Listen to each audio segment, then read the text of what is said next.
சமீப காலமாக ஊடகங்களிலே ஒரு செய்தி பரபரப்பாக பேசப்படுகிறது. என்னன்னு பார்த்தீங்கன்னா, விடுதலை சிறுத்தைகள் கட்சியினுடைய தலைவர் தோழர் திருமாவளவன் அவர்களை பற்றிய அந்த ஒரு செய்தி. தமிழகத்தினுடைய மன்னர்களை பற்றி, பண்டைய தமிழ் மன்னர்களை பற்றி அவர்கள் சாதிய வன்மத்தை கொண்டிருந்தார்கள் அப்படிங்கிற மாதிரி அவர் சொன்னதா ஒரு செய்தி சொல்கிறாங்க. பண்டைய தமிழ் மன்னர்கள் சாதிய வன்மத்தோடு இருந்தார்களா இல்லையா என்பது நமக்கு தெரியாது. ஆனால் இவர்கள் குறிப்பிட்டு பேசுகின்ற அந்த மன்னர்களுடைய ஆட்சி காலத்திலே இங்கே தமிழகத்திலே சாதியும் தீண்டாமையும் கொடிகட்டி பறந்திருக்கிறது என்பதுதான் உண்மை. இப்போ இந்த செய்தியை திருமாவளவன் சொன்னதனாலேயே வேண்டி அவரை மிக மிக மோசமாக வன்மமான வார்த்தைகளால் கண்டிக்கிறவர்களை நம்ம பார்க்குறோம். தமிழக மன்னர்களை குறித்து, தமிழகத்தை குறித்து திருமாவளவன் பேசுனது தவறு அப்படிங்கிற மாதிரி சொல்கிறது. இதை பிஜேபி தலைவர்கள், தமிழ் தேசிய தலைவர்கள் எல்லாருமே கண்டிக்கிறாங்க. அது கண்டிக்கிறது சரியா தப்பா அப்படிங்கிறது ஒன்று. ஆனால் தமிழ் மன்னர்கள் சாதி தீண்டாமை கொடுமைகளுக்கெல்லாம் அப்பாற்பட்டவர்களாக இருந்தார்களா, அதை தான் நாம் பார்க்குறோம். தோழர் திருமாவளவன் என்ன சொல்கிறாருன்னா, கோவில் கருவறைக்குள்ளே இருந்த தமிழ் தூக்கி எறியப்பட்டது சோழருடைய காலத்தில் தான் அப்படின்னு சொல்கிறார். அதனால் நான் தமிழ் மன்னர்கள் மேலே எனக்கு பெரிய மதிப்பு எதுவும் இல்லை அப்படிங்கிற மாதிரி அவர் சொல்கிறார். நம்மளுடைய சமகாலத்தில் இருக்கிற பல தலைவர்கள் மத்தியில் தமிழை நேசிக்கக்கூடிய தலைவர்கள் மிக குறைவு. ஏன்னா தமிழை பற்றி பேசக்கூடியவர்கள், தமிழுக்கு வக்காலத்து வாங்கக்கூடியவர்கள் கூட தமிழை நேசிக்கக்கூடியவர்களாக இருக்கிறார்களா? ஆரிய மொழியான வடமொழியும் தமிழையும் சேர்த்து வச்சோம்னா ஆரியம் தான் சிறந்தது, வடமொழி தான் சிறந்தது என்று பேசக்கூடியவர்கள் கூட இன்றைக்கு தமிழை பற்றி பேசுகிறார்கள் என்று சொன்னால் இது தோழர் திருமாவளவன் அவர்களை வன்மத்தோடு அணுக வேண்டும் என்கின்ற ஒரு நடைமுறை தான். அப்படி தான் நம்ம அதை பார்க்குறோம். அரசியல் ரீதியாக இருக்கட்டும், சமூக ரீதியாக இருக்கட்டும், ஏன் இலக்கியங்களில் கூட ஒரு குறிப்பிட்ட சமூகத்தை ஒதுக்கி வைக்கின்ற அந்த மனநிலை, அவர்களை வேறுபடுத்தி பார்க்கின்ற ஒரு மனநிலை தொடர்ந்து தமிழ்நாட்டில் இருந்துக்கிட்டே இருக்குது. இன்றைக்கு மட்டும் இல்லை, 1000 வருஷத்துக்கு முன்னாடி அதுதான் நிலைமை. 1000 வருஷத்துக்கு முன்னாடி எல்லாம் தமிழர்கள் ஒன்றா இருந்தாங்களா அப்படின்னா நிச்சயமாக கிடையாது. அதற்கான நிறைய தரவுகள் நம்மகிட்ட இருக்குது. இதற்கு என்ன காரணம் அப்படின்னு சொன்னால், எல்லாருமே ஜாதிய ரீதியான ஒரு மனநிலையோடு தான் இருக்காங்க. இந்துக்கள் அப்படின்னு எடுத்துக்கிட்டிங்கன்னா, மிக சிறுபான்மையாக இருக்கின்ற ஆரிய பார்ப்பனர்கள் எப்படி மேலாதிக்கம் செலுத்துகிறார்களோ அதை போலவே தமிழ் சமூகம் அப்படின்னு எடுத்துக்கிட்டிங்கன்னா, தமிழ் சமூகத்தில் மிக சிறுபான்மையாக இருக்கக்கூடிய வேளாளர்கள், அதுவும் குறிப்பாக சைவ வேளாளர்கள், இவர்கள் தான் ஆதிக்க சக்திகளாக இருக்கிறார்கள். ஏறக்குறைய ஆரிய பார்ப்பனர்களை போலவே எல்லா செயல்பாடுகளையும் கொண்டவர்கள் தான் இந்த சைவ வேளாளர்கள். ஆரிய பார்ப்பனர்களுக்கு எப்படி சங்கர மடங்கள் தலைமையிடங்களாக இருக்கின்றனவோ அதை போலவே சைவ வேளாளர்களுக்கு சைவ மடங்கள். இந்த சங்கர மடங்கள் சைவ மடங்கள் என்பது வேண்டுமானால் வேறு வேற இருக்கலாமே தவிர, இந்த இரண்டிலுமே ஒடுக்கப்பட்ட சமூக மக்களாகிய தாழ்த்தப்பட்டவர்களுக்கு இடமில்லை. அதுதான் உண்மை. அவன் இந்துவாக இருந்தாலும் சரி, தமிழனாக இருந்தாலும் சரி. தமிழ்நாட்டை பொறுத்தளவில் எத்தனையோ கிராமங்கள் இருக்கு. எத்தனையோ கிராமங்களில் பார்ப்பனர்களே இல்லாத எத்தனையோ கிராமங்களை நம்மளால் சொல்ல முடியும். அப்படி பார்ப்பனர்களே இல்லாத கிராமங்களில் கூட சாதியும் தீண்டாமை இன்னைக்கும் கொடிகட்டி பறந்துகிட்டு இருக்குன்னு சொன்னால் அதுக்கு தமிழர்கள் தான் காரணம். ஏதோ ஆரியர்கள் வந்தாங்க, அவங்க தான் அதை ஆரம்பித்து வச்சாங்க, அல்லது தமிழ் தேசியவாதிகள் சொல்றது மாதிரி தெலுங்கர்கள் வந்தாங்க, விஜயநகர பேரரசு ஆட்சி காலத்தில் தான் இங்கே ஜாதி வந்துச்சு அப்படின்லாம் சொல்ல முடியாது. இந்த ஆட்சி காலம்லாம் இதெல்லாம் வர்றதுக்கு முன்னாடியே இங்கே சாதியும் தீண்டாமையும் இருந்திருக்கு அப்படிங்கிறதுக்கான இலக்கிய சான்றுகள் ஏராளமாக இருக்குது. இந்துக்களுடைய வரலாறை எடுத்து பார்த்தோம்னா, இந்துக்கள் சொல்லக்கூடிய இந்திய வரலாறை எடுத்து பார்த்தோம்னா அவங்களுடைய ஆதாரங்கள் எல்லாமே புராணம் சார்ந்த வரலாறாக தான் இருக்கும். ஆனால் தமிழர்களுடைய வரலாறு எடுத்து பார்க்கும்போது, தமிழர்களுடைய வரலாறு என்பது இங்கே புராணம் இல்லை அப்படிங்கிறதுனால இவங்க இலக்கியம் சார்ந்த சான்றுகளை தான் எடுத்து சொல்கிறாங்க. அந்த இலக்கியம் தான் இன்றைக்கு வந்து வரலாறாக வந்து பரிணமிச்சிருக்கு. அந்த இலக்கிய ஆதாரத்தை வச்சு தான் இன்றைக்கி வரலாறு பேசுகிறோம். அந்த இலக்கிய சான்றுகளை பார்க்கும்போது பண்டைய காலத்தில் வந்து எப்படி இருந்தாங்க அப்படின்னு சொன்னால் தனித்தனியாக தான் இருந்திருக்காங்க. தமிழர்கள் அப்படிங்கிற ஒரே ஒற்றை அடையாளத்தோடு எந்த காலத்திலும் இருந்ததாக தெரியலை. இதை இவங்க வந்து சாதின்னு சொல்லாமல் குடிகள்னு சொல்கிறாங்க. அது சாதியாக இருந்தாலும் சரி, குடிகளாக இருந்தாலும் சரி, அவங்க தனித்தனி வசிப்பிடங்களில் இருந்தாங்க அப்படிங்கிறது தான் வந்து அறியப்படுகின்ற உண்மை. இதை மூடி மறைப்பதற்காகவே வந்து பல்வேறு கட்டுக்கதைகளை வந்து தொடர்ந்து சொல்லிக்கிட்டே இருக்கிறாங்க. இந்த சாதிய மனநிலை இவங்களுக்கு எப்படி இருக்குது அப்படின்னு பார்த்தா, அரசியலில் இன்றைக்கி வந்து அறியப்படுகின்ற ஒரு மிக முக்கியமான தலைவராக இருக்கிறார் திருமாவளவன். தோழர் திருமாவளவன் ஒரு கருத்தை சொல்லிட்டா அந்த கருத்தை வந்து ஏற்றுக்க முடியலையா அப்படிங்கிறது இல்லை பிரச்சனை. அவர் அதை சொல்லக்கூடாது, அதை எப்படி நாங்கள் ஜீரணிச்சுக்கிறது அப்படிங்கிற மாதிரி தமிழர்களை பற்றி வந்து அவர் பேசுகிறதுக்கு அவருக்கு என்ன தகுதி இருக்குது என்பது போன்ற ஒரு மனநிலை. ஏன்னா இப்போ இவங்க என்ன நினைக்கிறாங்க அப்படின்னு சொன்னால், தமிழ் என்பது ஒரு சமூகமாக இருந்தாலும் கூட அது எங்களுக்கு தான் சொந்தம்னு நினைக்கிறாங்க. எப்படி இந்து மதம் எங்களுக்கு சொந்தம் அப்படின்னு சொல்லிட்டு ஒரு குறிப்பிட்ட சமூகம் வந்து நினைக்குதோ, அதே மாதிரி தமிழ் சமூகம் என்பது, தமிழ் என்பது, தமிழ் நிலம் என்பது எங்களுக்கு சொந்தம், அதை நாங்கள் தான் சொல்லணும் அப்படிங்கிற மாதிரி அவங்க நினைக்கிறாங்க. இந்த மனநிலை தான் வந்து சாதிய மனநிலைன்னு நம்ம சொல்கிறோம். ஏன் அப்படி சொல்கிறோன்னு சொன்னால், தமிழ் என்பது ஒரு மொழி, தமிழ்நாடு என்று சொல்லப்படுவது ஒரு நிலப்பரப்பு. இந்த நிலப்பரப்பிலே வாழ்ந்தவர்கள், இங்கே பூர்வீகமாக இருந்தவர்கள் எல்லாமே தமிழர்கள் தான். அப்படி இருக்கும்போது ஒரு குறிப்பிட்ட சாதிகள் மட்டும், ஒரு குறிப்பிட்ட இனங்கள் மட்டும் நாங்கள் தான் தமிழர்கள், தமிழர்களை ஆட்சி செய்யக்கூடியவர்கள் நாங்கள் தான் ஆண்ட பரம்பரை அப்படின்னு சொல்லிக்கிறது எல்லாமே வந்து எந்த காலத்திலும் எந்த ஒரு சூழ்நிலையிலும் ஏற்றுக்கொள்ள முடியாத ஒன்று. அந்த மனோபாவம், அந்த வன்மத்தோடு தான் இன்னைக்கு வந்து திருமாவளவனுடைய அந்த வார்த்தைகளை, அவருடைய கருத்துக்களை இவங்க அணுகிறாங்க. இப்போ தமிழ்நாட்டை பொறுத்தளவில் இந்தியாவை பொறுத்தளவில் இந்துக்கள்னு எடுத்துக்கிட்டோம்னா, அந்த இந்துக்களில் ஏறக்குறைய 4/1 மக்கள் வந்து தீண்டப்படாத மக்களாக இருக்கிறாங்க. இது ஒட்டுமொத்த இந்துக்களை எடுத்துக்கொண்டால் அதுதான் நிலைமை. தீண்டப்படாதவர்கள், அதாவது தாழ்த்தப்பட்டோர், தாழ்த்தப்பட்ட பழங்குடியினர், இவங்களுடைய எண்ணிக்கைங்கிறது இந்து மதத்தில் 4/1. ஏறக்குறைய அதே நிலைமை தான் தமிழர்கள்லையும் இருக்கிறாங்க. தமிழர்களில் கூட 4/1 மக்கள் வந்து அதாவது நம்ம என்ன சொல்ல வரோன்னு சொன்னால், அதிகப்படியான மக்கள், பெரும்பான்மை மக்களாக இருக்கக்கூடியவர்கள் எல்லா கிராமங்கள்லையும் வந்து தீண்டப்படாத மக்கள் இருக்காங்க.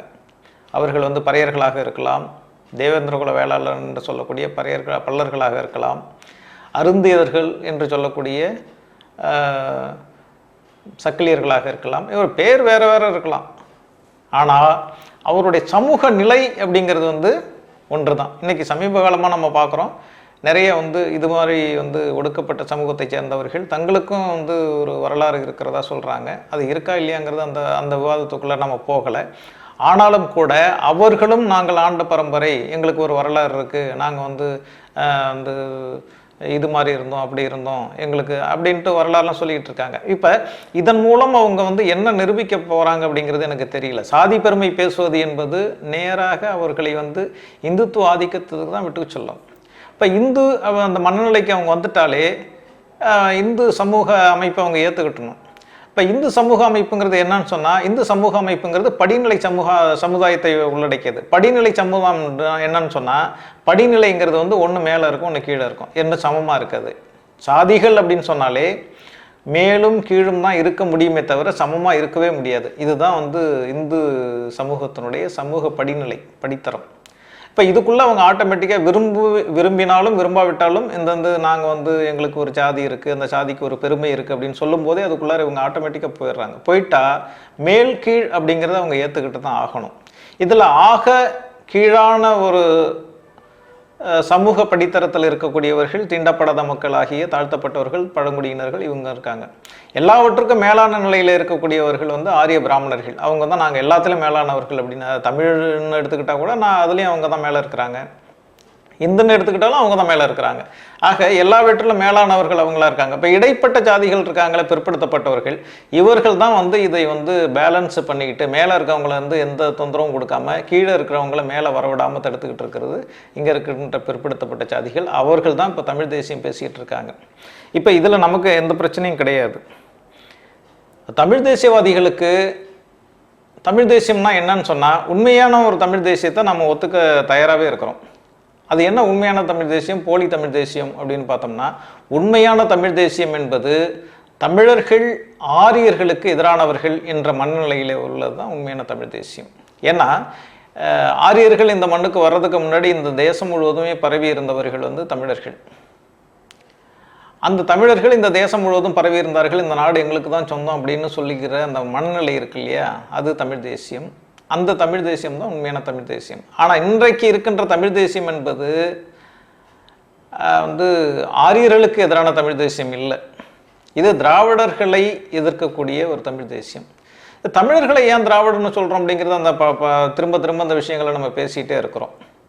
இப்போ தமிழர்னு அப்படிங்கிற அடையாளத்துக்குள்ள பிராமணர்களும் உள்ளே வந்துட்டாங்க. இப்போ தமிழர்கள் அப்படின்னு சொன்னால் பிராமணர்கள் வந்து தமிழை வந்து எந்த பிராமணர்களும் தமிழை வந்து ஒத்துக்கிறது கிடையாது. பிராமணர்கள் அப்படின்னு சொன்னாலே வடமொழி தான் உயர்ந்த மொழி, தமிழ் நீச மொழி அப்படின்னு தான் சொல்லுவாங்க. அவங்க பேசக்கூடிய மொழி தமிழாக இருந்தாலும் கூட எல்லா பிராமணர்களுமே, தமிழ்நாட்டில் இருக்கிற எல்லா பிராமணர்களுமே தமிழை தான் பேசுகிறாங்க. ஆனாலும் கூட தமிழை அவர்கள் உயர்வாக என்னைக்கும் கருதியதே கிடையாது. இப்போ பிராமணர்களில் 2 விதமான பிராமணர்கள் இருக்காங்க. ஒன்று தமிழ் பிராமணர்கள்னு சொல்லுவாங்க. இந்த தமிழ் பிராமணர்கள் அப்படிங்கிறது யார், அதன் பிறகு வந்த பிராமணர்கள் யார் அப்படிங்கிறதுல நிறைய பேருக்கு வந்து ஒரு தெளிவான இதே கிடையாது, தெளிவான பார்வையே கிடையாது. தமிழ் பிராமணர்கள் அப்படிங்கிறவங்க யார் அப்படின்னு பார்த்தீங்கன்னா, இவர்கள் வந்து ஆரம்ப காலத்திலே வந்தவங்க. எப்படின்னா அகத்தியருடைய காலத்தில் வந்தவங்க. அகத்தியர்னு ஒருத்தர் இருந்தாரா இல்லையா அப்படிங்கிறத பற்றியான சர்ச்சையான கருத்துக்கள் இன்னமும் வந்துக்கிட்டு இருக்கு. அது பிரதிவாதங்கள் நடந்துக்கிட்டே இருக்கு. ஆனால் ஓரளவு ஆதாரப்படி வந்து அகஸ்தியர் அப்படிங்கிற ஒரு பிராமணர் வந்து தென்னிந்தியாவுக்கு வர்றாரு. அவர் தான் முதல் பிராமணர் அப்படின்னு சொல்கிறாங்க. அவருடைய காலத்தில் வந்தவங்க எல்லாம் என்ன பண்ணிட்டாங்க, தமிழை கற்றுக்கொண்டு தமிழராகவே வாழ வந்து தலைப்பட்டாங்க. அப்படி தமிழர்களாகவே இருந்து கொண்டு இங்கே இருக்கின்ற இந்த இதெல்லாம் வந்து தமிழ் மரபை ஏற்றுக்கொண்டவர்கள் இருக்காங்க இல்லையா, அவங்க தான் தமிழ் பிராமணர்கள். ஐயர்கள்னு சொல்லக்கூடியவர்கள் அவங்க தான். அதன் பிறகு வந்து வட இந்தியாவிலிருந்து வந்த பிராமணர்கள் இருக்காங்க இல்லையா, 2வது கட்டமாக வந்தவர்கள். இவர்கள் என்ன பண்ணிட்டாங்கன்னா, தமிழை ஏற்றுக்கொள்ள முடியாது என்பதிலே தெளிவாக இருந்தார்கள். அவர்களுக்குன்னு ஒரு மொழி, அதாவது திராவிடர்களுக்குன்னு ஒரு மொழி இருந்துச்சு. நம்ம திராவிடம்னு சொல்கிறது தமிழ். ஆரம்ப காலத்தில் வந்து தமிழ் மட்டும்தான் இருந்துச்சு. தமிழினுடைய ஆரம்ப காலத்தில் தமிழ்லேருந்து பிரிந்த மற்ற மொழிகள் தான் இன்றைக்கி இருக்கிற வந்து வட திராவிட, தென் திராவிடம் அப்படின்னு சொல்லக்கூடிய அந்த மொழி குடும்பங்கள். வட திராவிடம்ங்கிறது பாலி மொழி, பிராகிருதம் உள்ளடக்கிய மொழிகளை வந்து வட திராவிடம்னு சொல்லுவோம். இது வந்து நாம சொல்லலை, தேவநேய பாவனர் அப்படி தான் வகைப்படுத்துகிறார். தென் திராவிடம் அப்படிங்கிறது தமிழிலிருந்து உருவான பிற மொழிகள், தெலுங்கு, மலையாளம், கன்னடம், இந்த மாதிரி துளு மாதிரியான மொழிகள் எல்லாமே வந்து இந்த 4-5 மொழிகள் வந்து தென் திராவிட மொழிகள்னு சொல்கிறது. இந்த தென் திராவிட மொழிகளுக்கு மூத்த மொழி, தாய்மொழி அப்படின்னு சொல்லக்கூடியது தமிழ். அது மாதிரி வட திராவிட மொழி அப்படிங்கிறது வந்து அதுவும் வந்து தமிழிலிருந்து வந்தது, தமிழ் வடமொழி கலப்பில் உருவானது அப்படின்னு தான் ஒரு தேவநேய பாவனர் சொல்கிறார். அப்படி பார்த்தா தென் திராவிடம், வட திராவிடம் ரெண்டுமே இந்த நாடு முழுவதுமே இருந்தது திராவிட மொழி அப்படின்னு தான் அவர் சொல்கிறார். நம்ம திரும்ப சொல்லக்கூடிய ஒரு விஷயம் என்னன்னு சொன்னால், திராவிடம் அப்படின்னு ஏன் சொல்கிறேன்னு சொன்னால், எந்த பார்ப்பனரும் தமிழன்னு சொல்லிக்குவாங்களே தவிர திராவிடன்னு தன்னை சொல்லிக்கிறதே கிடையாது.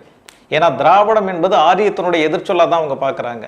ஆகவே ஆரியத்தினுடைய எதிர்ச்சொல்லாக திராவிடம் என்பதை அவர்கள் ஏற்றுக்கொண்டதால் நம்ம வந்து திராவிடன்னு சொல்ல வேண்டியதாக இருக்குது. ஆனால் தமிழ்னு சொன்னால் நம்ம தமிழ் தாத்தா உவே சாமிநாத ஐயர் அப்படின்னு சொல்லுவாங்க. அவர் தான் தமிழ் தாத்தா. நம்ம தாத்தாலாம் வந்து வேற தாத்தா, அவங்களுடைய தாத்தா தமிழ் தாத்தா வந்து உவே சாமிநாத ஐயர். இப்போ அவங்க தமிழை ஏற்றுக்கிட்டாங்க, தமிழோடு இருந்தாங்க, ஐயர்கள் எல்லாம் தமிழர்களாக இருந்தார்கள். ஆனாலும் கூட அதை வந்து அவங்க வந்து தமிழர்களுங்கிற அடையாளத்துக்குள்ளரே வந்துட்டாங்க. இப்போ அவங்களையும் சேர்த்துக்கிட்டு நம்ம வந்து தமிழர்கள் அப்படிங்கிற மாதிரி சொல்ல முடியாது. ஏன்னா அவங்க தமிழை ஏற்றுக்கொண்டாலும் கூட அவர்கள் ஆரிய கருத்துக்களை, ஆரிய கருத்தியலை முன்வைக்கக்கூடியவர்களாகவே இருந்தாங்க கடைசி வரலைங்க. அதனால தான் என்ன சொல்கிறோம், நம்ம வந்து திராவிடம் அப்படிங்கிற ஒரு பேரை தமிழ் தாத்தா உவேச ஐயர் இருந்தாலும் கூட அவரும் திராவிடம் அப்படிங்கிறதுக்கு உள்ளார வரமாட்டார்.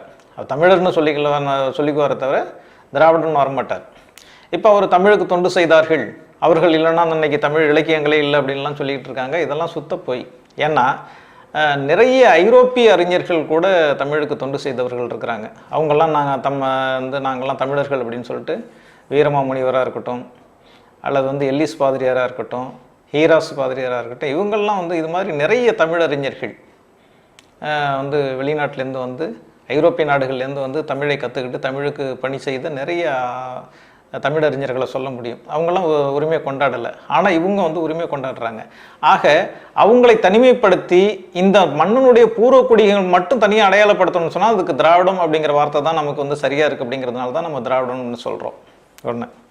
ரெண்டாவது, இந்த மன்னர்களை பற்றி இவ்வளோ வந்து சொல்ல வேண்டிய அவசியம் என்ன வந்திருக்கு அப்படின்னு சொன்னால், இந்த மன்னர்களுடைய காலத்தில் தான் நம்ம ஆரம்பத்தில் சொன்னோம். ஆரம்பத்திலே வந்து அகஸ்தியருடைய காலத்திலே இங்கே வந்து இவங்க வந்திருந்தாலும் கூட பல்லவர்களுடைய காலத்துக்கு பிறகு வந்து ஆரியத்தினுடைய எழுச்சி தென்னிந்தியாவில் வந்து மிக அதிகமாக இருந்துச்சு. பல்லவர்களுடைய காலத்தில் அது ஏன் இருந்துச்சுன்னு சொன்னால், பல்லவர்களே வந்து ஆரியனத்தை சேர்ந்தவர்கள் அப்படிங்கிற ஒரு கருத்து இருக்குது. ஏன்னா பல்லவ மன்னர்களில் நிறைய பேர் வந்து ஆரிய மொழி இலக்கணங்களை இலக்கியங்களை கற்று தேர்ந்தவர்களாக இருந்திருக்கிறார்கள். ஆரிய மொழி என்பது ஆரியர்களால் மட்டுமே, வடமொழி என்பது ஆரியர்களால் மட்டுமே பேசக்கூடிய அல்லது படிக்கக்கூடிய, அவர்களுக்கு மட்டுமே அனுமதிக்கப்பட்ட ஒரு மொழியாக இருப்பதால் அந்த மொழியை பேசி அதில் புலமை உள்ளவர்களாக, அதில் வந்து இலக்கியம் படைக்கக்கூடியவர்களாக இருப்பவர்கள் நிச்சயமாக ஆரியர்களாகத்தான் இருக்கணும். அந்த வகையில் பார்த்தீங்கன்னா பல்லவ மன்னர்களில் சில மன்னர்கள் வந்து வடமொழி இலக்கியங்களை படைச்சிருக்காங்க. அதனால் அவங்க வந்து ஆரியர்களாகத்தான் இருக்கணும். அதனால் பல்லவர்கள் காலத்தில் ஆரிய வழக்கு, ஆரிய நடைமுறை இங்கே வந்து பரவலாக இருந்துச்சு அப்படிங்கிறதுல பெரிய ஆச்சரியமானதும் இல்லை. ஆனால் பல்லவர்கள் காலத்தை ஒட்டி வர்ற சோழர்களுடைய காலத்திலும் இது வந்து இருந்துச்சு அப்படிங்கிறது தான் இங்கே வந்து சொல்லக்கூடிய ஒரு செய்தி. ஏன்னா சோழர்கள் காலம் பொற்காலம் அப்படிங்கிற ஒரு இதை சொல்லிக்கிட்டே இருக்கிறாங்க. இதை யார் சொல்கிறாங்கன்னா, ஆரியத்தை தலையில் தூக்கி கொண்டாடுகின்ற ஒரு கூட்டம் தான் வந்து சோழர்கள் காலம் பொற்காலம்னு சொல்லுது. ஏன் அவங்க பொற்காலம்னு சோழர்கள் காலத்தை சொல்கிறாங்க? ஏன்னா சோழர்கள் காலத்தில் தான் இங்கே வந்து ஆரியம் வந்து தென்னிந்தியாவில் மிகப்பெரிய அளவில் செல்வாக்கு பெற்றதுங்கிறது அவருடைய காலகட்டம் தான். இன்றைக்கி தமிழ் தேசியவாதிகள் கூட சோழர்கள் காலத்தை பொற்காலமாக கொண்டாடுவதற்கு முக்கியமான காரணம் அதுதான். இப்போ வரலாற்றில் ரெண்டு காலம் சொல்லுவாங்க. ஒன்று பொற்காலம் அப்படின்னு சொல்லுவாங்க, இன்னொன்று இருண்ட காலம்னு சொல்லுவாங்க. எந்த காலம்லாம் இருண்ட காலம்னு சொல்கிறாங்களோ அந்த காலத்தில் ஆரியம் செல்வாக்கு இல்லாத காலம். உதாரணத்துக்கு சொல்லணும்னு சொன்னால் களப்பிரர்கள் காலம் வந்து இருண்ட காலம்னு சொல்லுவாங்க. ஆனால் தமிழில் மிகச்சிறந்த பல இலக்கியங்கள் உருவான காலம் களப்பிரர்கள் காலம்தான். பல்லவர்கள் காலத்தை வந்து பொற்காலம்னு சொல்லுவாங்க, ஏன்னா ஆரியம் வந்து செல்வாக்கோடு இருந்த காலம். அது மாதிரி சோழர்களுடைய காலத்தை பொற்காலம்னு சொல்லுவாங்க, ஏன்னா சோழர்கள் காலமும் ஆரியத்துக்கு வந்து செல்வாக்கு ஏற்படுத்தி கொடுத்த ஒரு காலகட்டம். இப்போ இந்த ஆரியர்களுடைய செல்வாக்கு வந்து எந்த காலத்தில், எந்த சோழருடைய காலத்தில் வருதுன்னு சொன்னால், கிபி 2ஆம் நூற்றாண்டு என்று சொல்லப்படக்கூடிய கரிகால சோழன் காலத்திலே வந்து ஆரிய செல்வாக்கு ஆரம்பிச்சிடுது. கரிகாலன் சோழ காலத்திலேயே, கரிகால சோழனுடைய காலத்திலேயே வந்து ஆரியர்கள் வந்து இங்கே செல்வாக்கோடு இருந்தாங்க அப்படிங்கிறதுக்கான நிறைய இலக்கிய ஆதாரங்கள். ஏன்னா இப்போ இலக்கியம் மட்டும்தான் அன்றைக்கி ஆதாரமாக இருந்துச்சு. பட்டினப்பாலையில் வந்து தெளிவாக சொல்கிறாங்க, அமரர் பேணியும் ஆவுதி அருந்தியும் நல் ஆணோடு பகல் ஓம்பியும் நான்மறையோர் புகழ் பரப்பும் அப்படிங்கிற வரிகள் வந்து பட்டினப்பாலையில் இருக்குது. இந்த பட்டினப்பாலை வந்து முழுக்க முழுக்க கரிகால சோழனுடைய காலத்தை பற்றிய ஒரு இலக்கியம். அந்த இலக்கியத்தில் தான் இந்த விஷயங்கள் வந்து சொல்கிறாங்க. தவப்பள்ளி தாழ்காவின் அவிர்சடை முனிவர் அங்கி வேட்கு மாவுதி பரம்புகை முனி குயில்தம் மயிரும் பெடையோடு இரியல் போகி அப்படின்ட்டு பட்டினப்பாலையில் இதை சொல்கிறாங்க. இதில் எல்லாத்துலேயுமே சொல்லக்கூடிய விஷயங்கள் அந்த காலகட்டங்களில், அதாவது கரிகால் சோழனுடைய காலகட்டங்களில் இங்கே வந்து ஆரியர்கள், அதாவது பார்ப்பனர்கள் இருந்தார்கள். அவர்கள் வந்து வேள்விகளை செய்தார்கள். கரிகாலன் மட்டுமின்றி காவிரி பூப்பட்டினத்து வணிகர்களும் அமரர்கள் எனப்பட்ட வேத கடவுள்களை வணங்கினர். அதற்கான பழி விலங்குகளையும் அவர்கள் வளர்த்தனர். 4 வேதங்களை அறிந்த பிராமணர்களை புகழ்ந்தனர். இது வந்து பட்டினப்பாலையில் வந்து சொல்லப்படுகின்ற விஷயம். ஆக கரிகால சோழனுடைய காலத்திலேயே வந்து கிபி 2ஆம் நூற்றாண்டிலேயே ஆரியர்களை மேம்படுத்துகின்ற அல்லது புகழ்கின்ற, அவர்களை முன்னிலைப்படுத்துகின்ற ஒரு சமூக கட்டமைப்பு இங்கே உருவாக தொடங்கிவிட்டது. இப்போ ஆரியர்கள் என்ன செஞ்சாங்க? ஒன்றும் செய்யலை. யாகம் வேள்வியை தாண்டி அவங்க வேற எதுவும் செய்யலை. வேற ஏதாவது தொழில் செஞ்சாங்களா, இந்த நாட்டுக்கு பிரயோஜனம் ஏதாவது செஞ்சாங்கன்னு சொன்னால் கடவுளை வைத்து பழிப்பு நடத்தக்கூடியவர்கள் அவர்கள் தான். இப்போ அதில் இவங்க ஏன் இவ்வளோ கஷ்டப்பட்டு அவங்கள வந்து முன்னிலைப்படுத்தினாங்க அப்படிங்கிற ஒரு கேள்வி நமக்கு வந்து எழுது. இந்த கேள்வி வந்து எல்லா காலத்துலேயும் வந்து பிராமணர்களுக்கு இந்த முக்கியத்துவம் கொடுக்கக்கூடிய காரணம் என்ன அப்படின்னு சொன்னால், பிராமணர்கள் வந்து மனித குலத்தை வந்து 4 பிரிவுகளாக பிரிச்சிருப்பாங்க உங்களுடைய ரிக்வேதம். அதில் வந்து புருஷ சூக்தாங்கிறது ரிக்வேதத்தினுடைய பிரிச்சேர்க்கை என்று சொல்லப்பட்டாலும் கூட அது ரிக்வேதம் தான். அதில் வந்து 4 பிரிவுகள், அந்த 4 வருணங்கள் அப்படின்னு சொல்கிறாங்க. பிராமணன், சத்திரியன், வைசியன், சூத்திரன். இதில் வந்து முதல் நிலையில் இருக்கக்கூடியவர்கள் பிராமணர்கள். முதல் இடத்தை அவங்க யாருக்கும் எப்போதும் விட்டு கொடுத்ததே கிடையாது. 2ஆம் நிலையில் இருக்கக்கூடியவர்கள் வந்து சத்திரியர்கள், அதுக்கப்புறம் வைசியர்கள். இந்த 3 பிரிவையும் என்ன சொல்லுவாங்கன்னு சொன்னால், ஆரியத்தினுடைய இந்த ஆரிய திராவிட கலப்பில் வந்தது தான் இந்த 3ம். அதாவது ஆரியம், இந்த 3ம் வந்து துவிஜாதிகள்னு சொல்லுவாங்க. துவிஜர் அல்லது துவிஜாதிகள் அப்படின்னு சொல்லுவாங்க. இப்போ துவிஜர் அல்லது துவிஜாதின்னா என்னன்னு கேட்டிங்கன்னா, முதல் பிறப்பு தாயினுடைய கருவறையிலிருந்து பிறந்தது. அதாவது வந்து தமிழில் சொல்கிறதா இருந்தால் இருபிறப்பாளர்னு சொல்லுவாங்க. அந்த இருபிறப்பாளர்னா 2 முறை அவர்கள் பிறந்தவர்கள். எப்படி 2 முறை? இந்த 3 வர்ணங்கள் மட்டும்தான் இருபிறப்பாளர்னு சொல்கிறது. அவங்க எப்படி இருபிறப்பாளர்னா, முதல் பிறப்பு என்பது தாயினுடைய கருவறையிலிருந்து பிறந்தது. 2வது பிறப்பு என்பது அவங்க வந்து உபநயனம் செய்வதால் வந்து 2வது பிறப்பு நிகழ்ந்ததாக சொல்லப்படுது. அந்த உபநயனம் அப்படிங்கிறது உங்களுக்கு பூணூல் போட்டு சடங்கு செய்கிறது. இப்போ அந்த பூணூல் சடங்கு எல்லாமே வந்து ஆரியர்கள் மட்டும்தான் செய்ய முடியும். அப்படி ஆரியர்கள் செஞ்சாங்கன்னா அந்த ஆரியர்களான பிராமணர்கள், சத்திரியர்கள், வைசியர்கள் இவங்க 3 பேரும் தான் வந்து இருபிறப்பாளர்கள்னு சொல்லக்கூடியவர்கள். சூத்திரர்கள் வந்து தமிழர்கள். அவங்க வந்து அவங்களுக்கு இந்த உபநயனம்லாம் கிடையாது. இப்போ சத்திரியர்கள் அப்படின்னு சொல்லக்கூடியவர்கள் தமிழ்நாட்டிலையும் இருக்கிறாங்க. இப்போ ஆரியர்கள் மட்டும்தான், உபநயனம் செய்தவர்கள் மட்டும்தான் சத்திரியர்களாக இருக்க முடியும் அப்படின்னு சொல்லிட்டு ஒரு விதியை சொல்லிட்டு, இவர்கள் எப்படி சத்திரியர்களாக ஆனார்கள் அப்படின்னு ஒரு கேள்வி நம்ம வச்சோம்னு சொன்னால், இவங்க என்ன சொல்கிறாங்க, இல்லை இவங்களும் சத்திரியர்கள் தான், இவங்க அக்னிகுல சத்திரியர்கள் அப்படின்னு சொல்கிறாங்க. இந்த அக்னிகுல சத்திரியர்கள் அப்படிங்கிறதுக்கும் சத்திரியர்கள் அப்படிங்கிறதுக்கும் தமிழ் மண்ணில் சம்மந்தமே கிடையாது. இது எப்போ வந்துச்சு அப்படின்னு பார்த்தீங்கன்னா, இது சோழர் காலத்தில் வந்தது. சோழர் காலத்தில் அவங்களுக்கு வந்து பிரம்மதேயங்கள் அப்படிங்கிற நிலங்களும் சதுர்வேதி மங்கலங்கள்ங்கிற பெயரிலும் பெரும்பான்மையான நிலங்கள் வந்து நிறைய வழங்கப்பட்டிருக்கு. அதை பற்றி நிறைய கல்வெட்டுகள், அதாவது செப்பேடுகள், கல்வெட்டுகளினுடைய செய்திகள்லாம் நிறைய கிடைக்கிது. இப்போ வந்து அந்த ஆவணங்களின் அடிப்படையில் அவங்களுக்கு வந்து பிரம்மதேயங்கள் அப்படிங்கிறதும் சதுர்வேதி மங்கலமும் வந்து ஏகப்பட்ட நிலங்கள் அவங்களுக்கு வழங்கப்பட்டிருக்கு. இப்படி வழங்கப்பட்ட நிலங்கள் எல்லாமே வந்து இந்த தமிழ் மண்ணில் இருக்கக்கூடிய அந்த நிலங்கள். அந்த மண்ணில் இருக்கக்கூடிய, இப்போ உதாரணத்துக்கு சொல்லணும்னு சொன்னால், தஞ்சை மாவட்டத்தில் நான் வந்து என்னுடைய பூர்வீகம் வந்து தஞ்சை மாவட்டம். நான் இருந்த பிறந்த ஊரில் வந்து பிராமணர்கள் எந்த காலத்துலேயும் வந்ததே கிடையாது, அங்கே வாழ்ந்ததும் கிடையாது. பிராமணர்கள் வாழ்ந்ததுக்கான எந்த சுவடுகளும் அடையாளமோ ஆதாரமோ எதுவுமே கிடையாது. ஆனாலும் கூட எங்கள் ஊரில் இருக்கிற நிலங்களில் பாதிக்கும் மேற்பட்ட நிலங்களுக்கு உரிமையாளர்கள் வந்து பிராமணர்கள் தான். இது எப்படி சாத்தியமாக இருக்க முடியும்? எந்த காலத்துலேயும் அந்த ஊரில் வந்து பிராமணர்களே இருந்தது கிடையாது. பிராமணர்கள் இருந்ததுக்கான ஆதாரங்களோ எந்த இதுவும் இல்லை. அப்படி இருக்கும்போது பிராமணர்களுக்கு சொந்தமாக இதுதான் வந்து பிரம்மதேயங்கள், சதுர்வேதி மங்கலங்க அப்படின்னு சொல்லிட்டு பல்வேறு கிராமங்களை, பல்வேறு நிலங்களை வந்து கொடுத்துட்டாங்க. அதை நம்ம வந்து இந்த ஆதாரங்களை பார்க்கும்போது, செப்பேடுகளில் பார்க்கும்போது கரந்தை செப்பேடுகள் இருக்குது, இப்போ பெருவுடையார் கோயில் செப்பேடுகள் இருக்குது, தஞ்சை செப்பேடுகள் அப்படின்ட்டு இப்போ நிறைய செப்பேடுகள் இருக்குது. அதில் பார்க்கும்போது அவங்க வந்து யாராருக்கு எவ்வளோ கொடுத்தாங்க அப்படிங்கிறதெல்லாம் வந்து அவங்க எழுதி வச்சுருக்காங்க. பிரம்மதேயங்கள், சதுர்வேதி மங்கலம் அப்படிங்கிற பேர்களில் நிறைய கொடுத்துருக்காங்க. இப்படி மன்னர்கள் வந்து நிலத்தை வாரி இந்த அளவுக்கு வந்து நிலம் கொடுக்கறது, அவங்களுக்கு வந்து சலுகைகளை கொடுக்கறது, இதெல்லாம் எதுக்காக கொடுத்தாங்க அப்படின்னு சொன்னால், அந்த மன்னர்களை இவர்கள் சத்திரியர்கள் என்று புகழ்ந்ததுக்காக. சத்திரியர்கள்னு சொன்னாங்க, நீங்கள் அந்த சத்திரியர்கள் அப்படின்னு சொல்லிட்டு, நீங்களும் மேல் ஜாதி தான், எங்களுக்கு அடுத்த நிலையில் நீங்கள் இருக்கிறீங்க அப்படின்னு சொல்லிட்டு அவன் வந்து தனக்கு வந்து செல்வாக்கு வேணும் அப்படிங்கிறதுக்காக வேண்டி எதை வேணாலும் செல்வான். ஏன்னா இப்போ வேத இதிகாசங்கள்ங்கிறதே வந்து அது உள்ளார போய் படித்து பார்த்தீங்கன்னா தான் தெரியும் அதில் எவ்வளோ பெரிய பித்தலாட்டங்கள்லாம் இருக்குங்கிறது. அதுக்குள்ளார நம்ம போகலை, இப்போ அது தேவையும் இல்லை.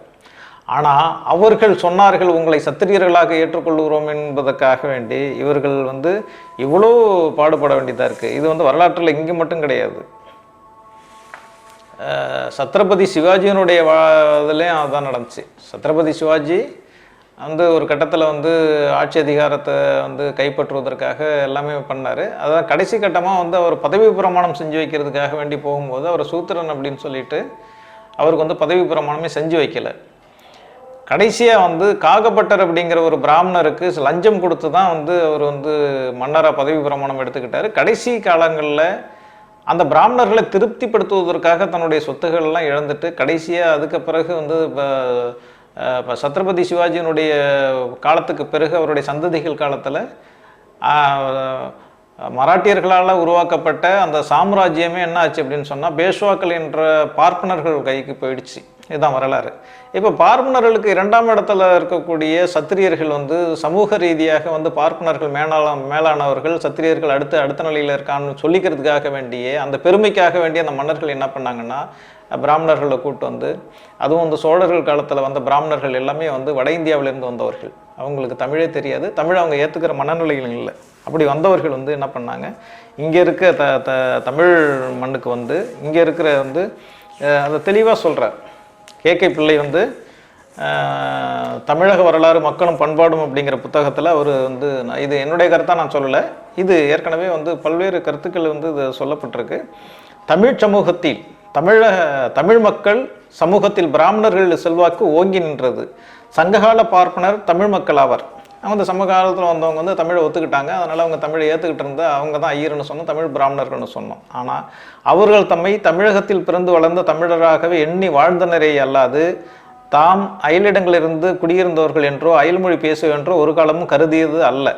ஆனால் பல்லவர் காலத்திலும் சோழர் காலத்திலும் தாமாகவோ மன்னர்களின் அழைப்பில் பேரிலோ தமிழகத்தில் அலையலையாக வந்து குடியேறிய பிராமணர்கள் புது பெயர்களை பூண்டவர்கள், புதிய குலதர்மத்தை கடைபிடித்தவர்கள், வடமொழியை அன்றி வேறு மொழியை விரும்பாதவர்கள்.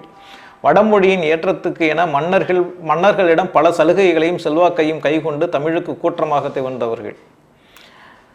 வடவரின் இலக்கியமும் சமய கருத்துக்களும் பண்பாடுகளும் தமிழ்நாட்டில் பெருக்கெடுத்து பாயவே அவற்றை வளர்ப்பதற்கும் மேற்கொண்டு பல புதுமைகளை பெருக்கிக் கொள்வதற்கும் மன்னர்கள் ஆயிரக்கணக்கில் அயல்நாட்டு பிராமணர்களை இறக்குமதி செய்து கோயில்களிலும் மடங்களிலும் கல்வி நிலையங்களிலும் அவர்களை அர்ச்சகர்களாகவும் புரோகிதர்களாகவும் வேத பாராயணம் செய்பவர்களாகவும் அங்கு அமர்த்தினர். வேத நெறி தோங்குவதற்காக மன்னரும் மக்களும் புதிதாக குடிபுகுந்த பிராமணருக்கு பொன்னையும் பொருளையும் குடியுரிமைகளையும் வாரி வழங்கினர். பிராமணர்களுக்கு தனி நிலங்களும் முழு கிராமங்களும் தானமாக வழங்கப்பட்டன. அக்கிராமங்கள் அக்ரஹாரம், அகரம், சதுர்வேதிமங்கலம், பிரம்மதெய்யம் என பல பெயர்கள் வழங்கப்பட்டன. இக்குடியிருப்புகள் அனைத்தும் பிராமணரின் நிர்வாகத்திற்கே விடப்பட்டன. அரசனுடைய ஆணைகள் அவற்றுள் செயல்படா. அக்கிராமங்களுக்கு எல்லா விதமான வரிகள், கட்டணங்கள், கடமைகள், ஆயங்கள் முதலியவற்றிலிருந்தும் முழு விலக்கு அளிக்கப்பட்டன. தமிழ் மன்னரும் தமிழ் மக்களும் வரையாது வழங்கிய வாழ்க்கை நலன்களை பெற்ற பிராமணர்கள் தனித்து வாழ்ந்து மக்களிடையே குல வேறுபாடுகளை பெருக்கி தமிழர் அனைவரையுமே சூத்திரர் என்று இழி குலத்தினராக கருதி கோயில்களிலும் மடங்களிலும் ஏனைய பொது சாலைகளிலும் ஒதுக்கி வைத்து விட்டார்கள். தான் கட்டிய கோயிலிலேயே தொலைவில் ஒதுங்கி நிற்கவும் பிராமணர்களின் பின்னின்று கோவில் பிரசாதங்களை பெறவும் ஒப்புக்கொண்டு விட்டான் தமிழன். கோயில் கருவறையில் வடமொழியின் ஆரவார ஓசை ஓங்கவும் தமிழ் ஒளி மறையவும் வழக்காறுகள் வழங்க வகுக்கப்பட்டன. தேவார ஆசிரியர்கள் காலத்தில் தமிழர் கருவறைக்குள் செல்லும் உரிமை பெற்றிருந்தும் சோழர் பாண்டியர் காலத்தில் அவ்வுரிமையை அவர்கள் இழந்து விட்டார்கள். இப்போ இதுதான் வந்து தமிழக வரலாறு மக்களும் அப்படிங்கிற அந்த புத்தகத்தில் பக்கம் வந்து 316லேருந்து 317 வரையிலும் உள்ள இதில் வந்து கே பிள்ளை எழுதுகிறாரு. இதை தான் திருமாவளவன் பேசினார். இதில் என்ன தவறு இருக்குது அப்படின்னு தெரியல. இது ஒரு உண்மையும் கூட. ஏன்னா கே பிள்ளை வந்து ஒரு வரலாற்று ஆசிரியர், அவரும் தமிழர். நீங்கள் சொல்கிற மாதிரி ஒரு தெலுங்கர் சொல்ல முடியாது, ஏன்னா பிள்ளைங்கிற பேர் வந்திருக்கு. நீங்கள் வந்து நாயக்கர்கள்னோ நாயுடுன்னு சொன்னால் தான் நீங்கள் வந்து ஒத்துக்க மாட்டீங்க. கே பிள்ளை அப்படிங்கிற ஒரு சைவ வேளாளர் சமூகத்தை சேர்ந்தவர் தான் இந்த புத்தகத்தை எழுதுகிறாரு. அவர் வந்து இன்னும் நிறைய எழுதுகிறாரு, அதுக்குள்ளே நம்ம போக விரும்பலை. இன்னும் சொல்கிறார், உழைப்பின்றிய தானமாக பெற்ற நிலங்களும் ஊர்களும் அரசாங்க செல்வாக்கும் வேள்வி வளர்க்கும் தனி உரிமையும் தம்மிடம் குவிக்கப்பட்ட பிராமணர்கள் அவை யாவும் எக்காலமும் தம்மிடமே நிலைத்து நிற்கவும் மென்மேலும் வளர்த்து வரவும் தம் குலத்தின் தலைமை பதவி நீடித்து வரவும் பல முயற்சிகளை மேற்கொள்ளலானார்கள். மன்னரின் முழு ஆதரவையும் அவர்கள் பெற்றனர். வேந்தர்களுக்கும் அவர்களை சார்ந்தவர்களுக்கும் வம்சங்களையும் கோத்திரங்களையும் சூத்திரங்களையும் கற்பித்து கொடுத்தார்கள். மன்னர்களும் சாதி ஒழுக்கத்தை நிலைநாட்டுவதே தம் சீரிய கடமையாம் என கருதி மெய்கிருத்திகளை புனைந்து கொண்டனர். ஆரிய பழக்க வழக்கத்தை பாராட்டி கூறும் சாஸ்திரங்களும் புராணங்களும் எழுந்தன. அவற்றை பிராமணர்கள் பயில்வதற்கென அரசர்கள் பல கல்வி நிறுவனங்களை அமைத்து கொடுத்தனர். இதுதான் இப்படித்தான் அவங்களால இடைக்காலத்தில் சோழர்கள் காலத்திலும் பாண்டியர்கள் காலத்திலும் உருவாக்கப்பட்டது தான் அந்த சத்திரியர்கள் என்கின்ற அந்த கதை பொருட்டு. அந்த புரட்டை வச்சுக்கிட்டு தான் இவங்க இடைக்காலத்தில் எழுதின அந்த புராணங்களை வச்சுக்கிட்டு தான் நாங்களும் சத்திரியர்கள் அப்படின்னு இவங்க சொல்லிக்கிட்டு இருக்காங்க. எப்போ இவங்க வந்து பிராமணர்களை உயர்த்தி பிடித்தார்களோ அப்போவே வந்து இங்கே சாதியும் தீண்டாமையும் இங்கே வந்து கொடுமைகளும் இருந்தது அப்படிங்கிறதுக்கான ஆதாரங்கள் தெளிவாக ஆயிடுச்சு. ஆக தமிழ் மன்னர்கள் காலத்தில் வந்து இங்கே வந்து சமத்துவம் அப்படின்னு ஒன்று இல்லவே இல்லை அப்படிங்கிறது இதன் மூலம் நம்ம வந்து தெளிவாக தெரிஞ்சிடும். இப்போ சோழர்கள் காலம் வந்து இவங்க சொல்கிற மாதிரி பொற்காலமாக இருந்துச்சுன்னா நிச்சயமாக கிடையாது. சோழர்கள் காலம் எப்படி இருந்துச்சு? அங்கே வந்து மனிதர்கள் எல்லாம் ஒரே மாதிரியாக இருந்தாங்களா? ஒரே சமநிலையில் இருந்தாங்களா? வெவ்வேறு விதமாக தான் அவங்க இருந்திருக்காங்க. அதாவது ஊர் அப்படிங்கிறது ஒரு தனி அமைப்பு, கிராமம் அப்படிங்கிறது இன்னொரு அமைப்பு, நகரம் அப்படிங்கிறது வேறொரு அமைப்பு. இந்த ஊர் அப்படிங்கிறது வேளாளர்கள் வாழ்ந்த பகுதியை ஊருன்னு சொல்லுவாங்க. பார்ப்பனர்கள் பிராமணர்கள் என்று சொல்லக்கூடியவர்கள் இருந்த பகுதியில் வந்து கிராமங்கள். இந்த கிராமங்களுடைய நிர்வாக அமைப்பை கூட அவங்களே தான் வந்து இப்போ ஊர் நகரம் அப்படின்னு சொன்னால் எல்லாத்தையும் வந்து அரசாங்கத்துக்கு மன்னருக்கு கட்டுப்பட்டு தான் இருக்கும். ஆனால் கிராமங்கள் அப்படிங்கிறது கிராம சபை தான் அதை கட்டுப்படுத்துமே தவிர மன்னருக்கு கட்டுப்படாது. இந்த கிராம சபை அப்படிங்கிறது வந்து பிராமணர்களை மட்டுமே வசிக்கக்கூடிய ஒரு பகுதியாக இருந்துச்சு. இந்த கிராம சபையை வந்து நிர்வாகம் செய்வதற்காக உருவாக்கப்பட்ட அந்த கிராம சபை கூட்டங்கள் இருக்கு இல்லையா, இதை தேர்ந்தெடுக்கிறதுக்காக தான் குடவோலை முறை அப்படின்னு சொல்லிட்டு ஒரு முறையை அவங்க உருவாக்கி வச்சுருந்தாங்க. இதுதான் குடவோலை முறைங்கிறது. அடுத்தது நகரம். இந்த நகரம் அப்படிங்கிறது என்னன்னு பார்த்தீங்கன்னா வணிகர்கள் குடியிருந்த பகுதி. இந்த மூன்று பெரும் பிரிவுகள் இருந்துச்சு கிராமங்களில். அதாவது சோழர்களுடைய காலத்தில்.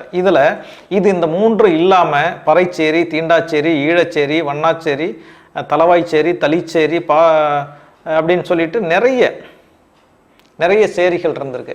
இப்போ சேரிகள் இவங்க என்ன சொல்லுவாங்க? சேரிகள் என்றால் சேர்ந்து வாழும் இடம். சேர்ந்து வாழும் இடம்னு சொன்னால் பறையர்கள் மட்டுமே சேர்ந்து வாழும் இடம் தான் பறைச்சேரி. தீண்டாச்சேரி அப்படின்னு ஒன்று இருந்திருக்கு. இப்போ பறையர்களில் தீண்டப்படாதவர்கள்னு பறையர்கள் தீண்டப்படக்கூடியவர்களும் தீண்டப்படாதவர்களும் பறையர்களாக இருந்தாங்கிறதுலாம் நமக்கு தெரியாது, அது வேற விஷயம். ஆனால் தீண்டாச்சேரிங்கிற ஒரு பெயர் வந்து சோழர்கள் காலத்தில் இருந்ததாக வந்து பதிவு செய்யப்பட்டிருக்கு. தீண்டாச்சேரி அப்படின்னு சொன்னால் தீண்டப்படாத மக்கள் வாழ்ந்தவர்கள். அப்போ தீண்டப்படாத மக்கள் வாழ்ந்தாங்க அப்படின்னு சொன்னால் அந்த காலத்தில் தீண்டாமை இருந்திருக்கு அப்படிங்கிறது தானே அர்த்தம். இப்படி பறைச்சேரி, தீண்டாச்சேரி, ஈழச்சேரி, ஈழவர்கள் அப்படிங்கிறவங்க இன்னைக்கு நாடார்கள் என்ன சொல்லக்கூடியவர்கள் ஈழர்கள் அப்படிங்கிற ஒரு இது, வண்ணாரச்சேரி, தலவாய்ச்சேரி, தளிச்சேரி, இப்படி ஏகப்பட்ட சேரிகள் வந்து இருந்திருக்கு. இதில் தனித்தனி பகுதிகள் இருந்திருக்கு. இந்த தனிப்பகுதிகள்னால் அவனுக்கு தனி நீர்நிலைகள், அவங்களுக்கு தனி குளம், தனி தெரு, இப்படி எல்லாமே தனித்தனியாக தான் இருந்திருக்கு. இது எப்போன்னா இதுதான் சோழர்கள் காலம். இப்படி இருக்கிற சோழர்கள் காலத்தை தான் இவங்க என்ன சொல்கிறாங்க? சோழர்கள் காலம் பொற்காலம் அப்படின்னு சொல்கிறாங்க. சரி, ஏன் சோழர்கள் காலம் பொற்காலம் அப்படின்னு சொல்கிறாங்க? சோழர்கள் காலத்தில் தான் பிராமணர்கள் செல்வாக்கோடு இருந்தார்கள். பிராமணர்கள் செல்வாக்கோடு இருந்த காலத்தை பொற்காலம் என்று பிராமணர்கள் புகழ்ந்தாங்க. அதையே வந்து காப்பி அடிக்கக்கூடிய இந்த போலி தமிழ் தேசியவாதிகள் அதையே வந்து இது பொற்காலம்னு இன்னமும் சொல்லிக்கிட்டு இருக்காங்க. இவங்களை ஏன் நம்ம போலி தமிழ் தேசியவாதிகள்னு சொல்கிறோம்னு சொன்னால், தமிழ் தேசியம் என்பது உண்மையே ஆரியத்துக்கு எதிரானதாக இருந்தால் அது உண்மையான தமிழ் தேசியம். ஆரியத்தை ஏற்றுக்கொண்டு ஆரியத்தினுடைய உட்பிரிவாக இருந்து கொண்டு ஆரியர்கள் எதையெல்லாம் வந்து போற்றுகிறார்களோ அதை போற்றி கொண்டு ஆரியர்கள் எதை எதிர்க்கிறார்களோ அதையெல்லாம் எதிர்க்கக்கூடிய ஒரு தமிழ் தேசியம் இங்கே இருக்கு இல்லையா, அதை தான் வந்து போலி தமிழ் தேசியம்ங்கிறோம். இந்த போலி தமிழ் தேசியம் என்பதனுடைய இன்னொரு பெயர் தான் வந்து ஆரியத்தினுடைய கள்ளக்குழந்தை. இது அப்படி தான் நம்ம சொல்லி ஆகணும், வேறு வழியே கிடையாது.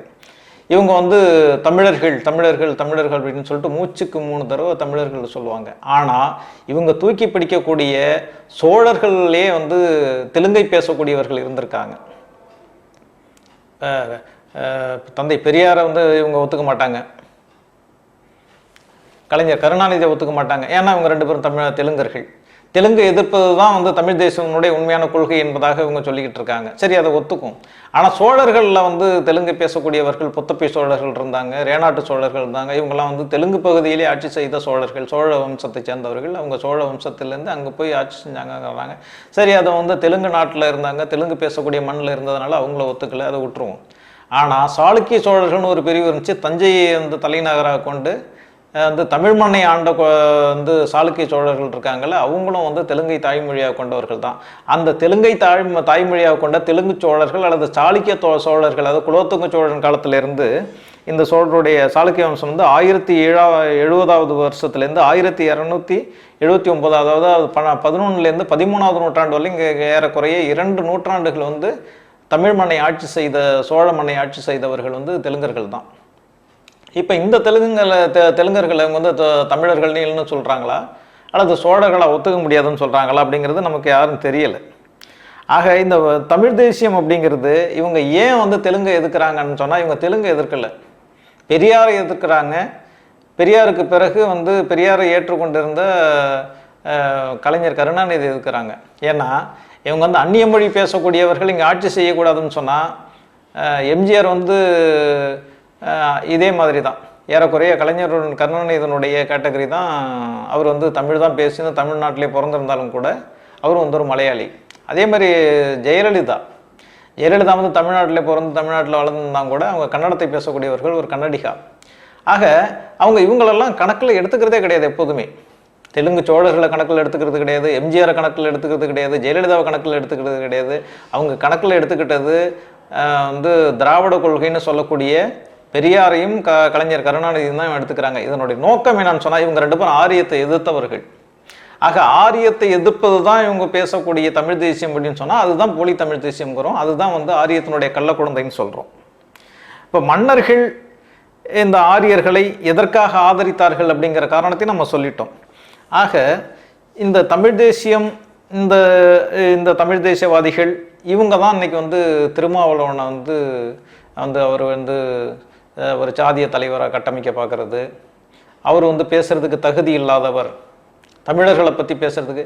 நீங்கள் மட்டும்தான் தமிழர்களா? தமிழர்கள் அப்படின்னு சொன்னால் யார்? வரலாற்று ரீதியாக நம்ம இன்னைக்கு வந்து வரலாறு, தமிழர்களுடைய வரலாறு நம்ம ஒன்று படிச்சுக்கிட்டு இருக்கோம். ஆனால் அதை தாண்டி மானுடவியல் ஆராய்ச்சியாளர்கள் தமிழர்கள் யார் அப்படிங்கிறதுக்கான ஒரு வரையறை வச்சுருக்காங்க. தமிழர்கள் என்பது 2 மானுட பிரிவுகளுடைய கலப்பு. முதல்ல வந்து நீக்கிரிட்டோ அப்படிங்கிற கூடிய ஒரு இனம், அவங்க தான் வந்து ஆதி தமிழர்கள். அவங்க தான் வந்து இந்த இந்தியாங்கிற இன்றைக்கு சொல்லப்படுகின்ற இந்த நிலப்பரப்பினுடைய தொடக்க காலத்திலே குடியேறியவர்கள் வந்து நீக்கிரிட்டோ இனத்தைச் சேர்ந்தவர்கள். அதன் பிறகு வந்தவர்கள் ஆஸ்திரேலியடு என்ற சொல்லக்கூடிய ஒரு கலப்பினத்தவர்கள். இந்த 2ம் சேர்ந்தவர்கள் தான் இன்னைக்கு இந்த இருக்கிற தமிழர்கள். இதில் பூர்வீக தமிழர்கள் யாருன்னு சொன்னால் நீக்கிரிட்டோ தான்.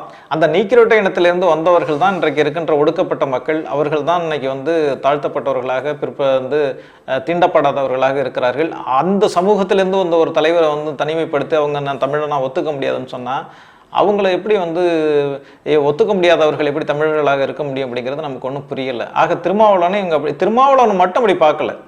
தமிழ்நாட்டில் இருக்கிற எத்தனையோ தலைவர்கள் இருக்காங்க. இந்திய சுதந்திர போராட்டத்தில் வந்து இந்தியாவிலேருந்து வந்து பல்வேறு சமஸ்தானங்களை சேர்ந்தவர்கள்லாம் வந்து வட்டமேஜை மாநாட்டுக்கு போகிறாங்க. அது மாதிரி தமிழ்நாட்டிலேருந்து 3 பேர் தான் போகிறாங்க வட்டமேஜை மாநாட்டுக்கு. அந்த 3 பேரில் ஒருத்தர் வந்து அதான் ரெட்டமலை சீனிவாசனும் போகிறார். ஆக இவ்வளோ முக்கியத்துவம் வாய்ந்த அரசியல் தலைவராக இருந்த போதும் கூட அவரெல்லாம் நாங்கள் யாரும் பேசுகிறதே கிடையாது. இவங்க தமிழர்களுடைய தலைவர்கள் அப்படின்னு சொல்லிட்டு இவங்கெல்லாம் பேசுகிறதே கிடையாது. அது மாதிரி இப்போ கலை எடுத்துக்கிட்டிங்கன்னா, இப்போ திரைப்படம் இருக்குது. திரைப்படத்தில் எவ்வளோ பேர் எல்லா விஷயத்தையும் பேசிகிட்டு இருப்பாங்க. ஆனால் ரொம்ப அற்பத்தனமாக விமர்சனம் பண்ணுறதை யார் பண்ணுவாங்கன்னு சொன்னால் பா ரஞ்சித்தை பண்ணுவாங்க, மாரி செல்வராஜை பண்ணுவாங்க. ஏன்னா அந்த சமூகத்திலேருந்து இவங்க வந்தாங்க அப்படிங்கிறது மட்டும் இல்லாமல் நான் அந்த சமூகத்திலேருந்து வந்தோம் அப்படிங்கிறது வந்து வெளிப்படையாக சொல்லக்கூடியவர்கள் இவங்க. எத்தனையோ பேர் வந்து ஜாதியை மறைச்சிக்கிட்டு, தான் வந்து சமூகத்தை மறைச்சிக்கிட்டு, தன்னுடைய பிரச்சனைகள் எல்லாத்தையும் மறைச்சிட்டு, ஏன் இப்போ திருவள்ளுவரே அப்படி தானே இருந்தார். திருவள்ளுவர் பிறந்த ஒரு சமூகம் வந்து ஒடுக்கப்பட்ட சமூகம், தாழ்த்தப்பட்ட சமூகம், தீண்டப்படாத சமூகமாக இருந்தாலும் கூட அவர் அதை பற்றிலாம் பேசவே இல்லை. அதனால தான் திருக்குறளை நம்ம ஏற்றுக்கிறதுல ஒரு பெரிய தயக்கம் இருக்குது. திருவள்ளுவர் அது பேசலை. நந்தனார் பேசினார். நந்தனார் வந்து அதுக்கு எதிராக போராடினார். அவர் எரிக்கப்பட்டார், அது வேற விஷயம். ஆனால் திருவள்ளுவர் அந்த காலத்தில் இருந்தார் தவிர அவர் எல்லாருக்கும் பொதுவான ஒரு வேஷம் போட்டுகிட்டே போயிட்டார். ஆக திருவள்ளுவர் வந்து செய்யக்கூடாததெல்லாம் ஒன்றும் செய்யலை.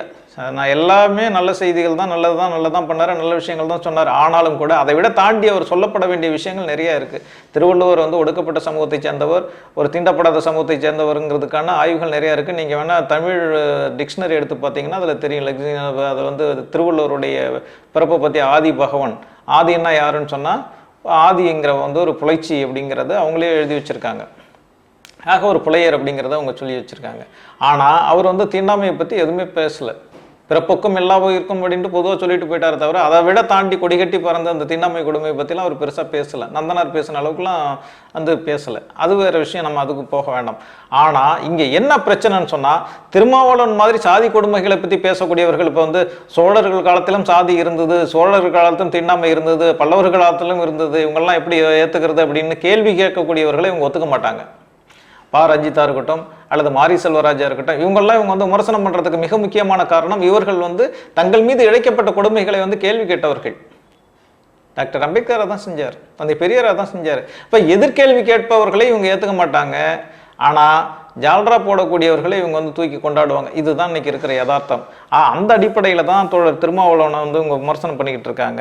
இவங்க எவனா விமர்சனம் பண்ணாலும் இவர்கள்ட்ட எந்த வந்து ஒரு அறிவு நாணயம்ங்கிறது இவங்கள்ட்ட சுத்தமாக கிடையாது அப்படிங்கிறத நம்ம இதுவரையும் கண்ட ஒரு உண்மை. இவங்கள்ட்ட எந்த அறிவு நாணயமும் கிடையாது. நேருக்கு நேராக வந்து எந்த விவாதத்தையும் இவங்க செய்ய தயாராக இருக்க மாட்டாங்க. விவாதம் அப்படின்னு சொன்னாலே இவங்க வந்து போயிடுவாங்க. அப்படிப்பட்டவர்கள் தான் இன்றைக்கு வந்து தமிழ் தேசியம் பேசிகிட்டு இருக்காங்க. திருமாவளவனை விமர்சனம் பண்ணக்கூடியவர்களும் அவங்க தான். நம்ம திருமாவளவனை விமர்சனம் பண்ணிட்டாங்க அப்படிங்கிறதுக்காக நம்ம இதெல்லாம் பேச வரல. ஆனால் ஒரு யதார்த்தம்னு ஒன்று இருக்குது. உண்மையான வரலாறு இங்கே சொல்லப்பட வேண்டும். இந்த வரலாறு வந்து சோழர்கள் காலம் வந்து பொற்காலமாக எந்த காலத்துலையும் இருந்தது கிடையாது. சோழர்கள் காலத்தில் தீண்டாமை இருந்துச்சு, சாதி கொடுமைகள் இருந்துச்சு, சாதிகள் தனித்தனியாக இருந்துச்சு. எந்த ஒரு இன்னைக்கு இருக்கிற சேரிகள்லாம் எந்த காலத்தில் உருவானதுன்னு யாரையாவது கேளுங்க. இந்தியா முழுவதும் சேரிகள் இருக்குது. அவர் அதான் சொல்கிறார், தலித் அப்படிங்கிறது வந்து இந்தியா முழுவதும் இருக்கிற ஒரு சமூகமாக இருக்குது. ஆக தலித்துங்கிற பேரை எங்களால் ஒத்துக்க முடியாது அப்படின்னு சொல்கிறாங்க. இதில் வந்து இன்னைக்கு சமீப காலமாக இன்னொன்று பார்க்குறோம். அந்த சமூகத்தில் பிறந்தவர்களே வந்து பறையர்கள் வந்து பேரினம், பேரினம், பறையர்களுக்கு வந்து ஒரு பெரிய இதற்கு வரலாறு இருக்குது, இலக்கியம் இருக்குது, எல்லாம் இருக்குது. இன்றைக்கு கூட இந்த நாட்டினுடைய குடியரசுத் தலைவராக இருக்கிறவர் ஒரு பிற்படுத்த ஒரு தீண்டப்படாத சமூகத்தை சேர்ந்தவர் தான். ஓப்பனாக சொல்லணும்னா அதுதான். ஆனால் அவர் அங்கே போய் அந்த குடியரசுத் தலைவராக இருக்கின்ற அதே காலகட்டத்தில் தான் இந்த சாதி கொடுமைகள் கிராமங்கள் இன்னமும் நடந்துகிட்டு இருக்கு. அதே மாதிரி இந்தியாவினுடைய உச்ச நீதிமன்ற தலைமை நீதிபதியாக ஒரு தாழ்த்தப்பட்டவர் இருந்த போது தான் அவர் மீதான அந்த வன்கொடுமை நடத்தப்பட்டது. காலனியை தூக்கி அவர் மேலே வீசினாங்க. அவரை பற்றி விமர்சனங்கள் வந்து அவ்வளோ கொடுமையாக இருந்துச்சு. அவரே மனம் வந்து நிறைய விஷயங்கள் சொன்னார். எனக்கான அதிகாரங்கள் இங்கே வந்து இல்லை, எனக்கான மரியாதை இல்லை அப்படின்லாம் நிறைய விஷயங்கள் பேசினார்.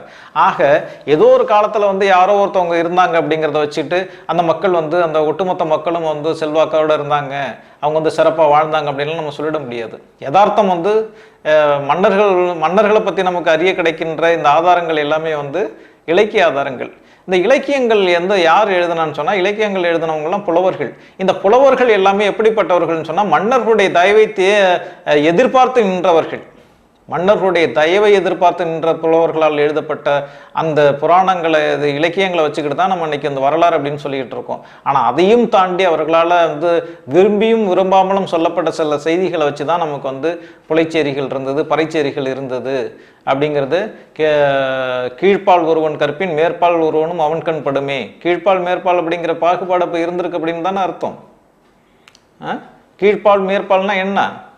அப்போ கீழ் ஜாதி மேல் ஜாதி அப்படின்னு ஒன்று இருந்திருக்கு. அப்போ ஆக இதெல்லாம் மறைக்கிறதுக்காக தான் அவங்க தமிழ் தேசியம்னு சொன்னால் வந்து எந்த காலத்தில் வந்து தமிழர்கள் எல்லாம் ஒற்றுமையாக இருந்திருக்காங்க, எந்த காலத்தில் வந்து இருக்கின்ற ஒடுக்கப்பட்ட மக்கள், தாழ்த்தப்பட்ட மக்கள்லாம் வந்து தனி தெருவுகளில் வந்து செல்வாக்கோடு இருந்திருக்காங்கன்னு யாராலையும் சொல்ல முடியாது. ஆக இதை மூடி மறைப்பதற்கு இவங்க அரசியலுக்கு அது உங்களுக்கு பயன்படுது. ஆரியர்களை வந்து தூக்கி பிடிக்கிறதுக்கு இவங்களுடைய இது தேவைப்படுது. ஆரியர்கள் எதை சொன்னாங்களோ அதை வந்து கொஞ்சம் கூட சிந்திக்கிற தன்மை இல்லாமலே அதை ஏற்றுக்கொண்டு அதற்காக வந்து தன்னுடைய வாழ்நாளை அர்ப்பணித்து கொண்டு இருக்கின்ற ஒரு கூட்டம் தான் இன்னைக்கு. மன்னர்களே இப்படி தான் இருந்தாங்கன்னா இவங்கெல்லாம் என்ன சொல்ல முடியும்? ஆக இதுதான் வந்து தமிழ் தேசியம். இவங்கள தான் நம்ம போலி தமிழ் தேசியம் அப்படிங்கிறோம். இந்த போலி தமிழ் தேசியவாதிகள் எப்போதுமே வந்து இந்த நாட்டுக்கும் இந்த மக்களுக்கும் சாமானிய மக்களுக்கும் எந்த வகையிலும் பயன்பட மாட்டார்கள் என்பதுதான் நம்முடைய அடிப்படையான ஆதாரப்பூர்வமான ஒரு கருத்து.